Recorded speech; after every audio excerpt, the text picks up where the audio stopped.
अच्छा, आपको किसने बताया हिजामा के लिए? ये मेरे मामू ने बताया था। मैंने काफ़ी डॉक्टरों के पास गई थी, उसने मुझे नहीं बताया। वो कहते नहीं नहीं, तो मेरे मामू ने कहा था आपको किसी डॉक्टर ने नहीं बताना, आप 2-3 दफ़ा लगवाएंगी ना तो आप बिल्कुल ठीक हो जाएंगी। तो मैंने शुरू कर दिया, आज मैं लगवाने आई। अच्छा जी, बताएं ज़रा कि क्या हुआ था आपकी टांग में? ये मेरी टांग में ना बेटा हुआ था, तो बड़े ऑपरेशन के साथ 21 दिन बाद नालियों में खून जम गया था। ठीक हो गया? उसके बाद आपने कितना अर्सा हो गया इसको? इसको 10-11 साल हो गए हैं, 10 साल हो गए। और क्या ट्रीटमेंट लिया आपने? बस दवाई लोपरिन गोली खा रही हूँ। पहले जो दवाई खाई वो तो मुझे याद भूल गया।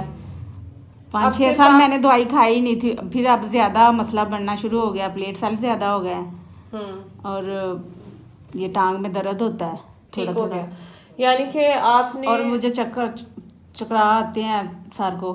ठीक हो गया जब मैं चलती हूँ, जब मैं लेटती हूँ। और हिजामा का किसने मशवरा दिया आपको? ये मेरा है कज़न, उसने मुझे बताया था कि ये लगवाओ, ये आप सही हो जाएंगी। ठीक है जी, चलें जी, हम इनका अभी स्टार्ट करते हैं। अब हम इनकी कपिंग थेरेपी स्टार्ट करने लगे हैं, उसके बाद इनकी रिव्यूज़ भी लेते हैं।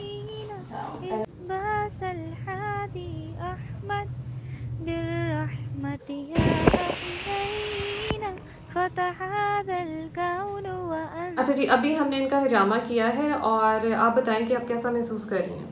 पहले से थोड़ा सा ना सही महसूस कर रही हूँ। कितनी दर्द हुई है? दर्द बस थोड़ा सा कट जब लगता था तब हुई है, वैसे मुझे नहीं दर्द कोई भी हुई। बहुत बहुत मेहरबानी है आपकी, आपके हाथ से मुझे शिफा दे दे तो मुझे इससे बेहतर क्या है। चलें जी, बहुत शुक्रिया, अल्लाह हाफिज़। अल्लाह हाफिज़।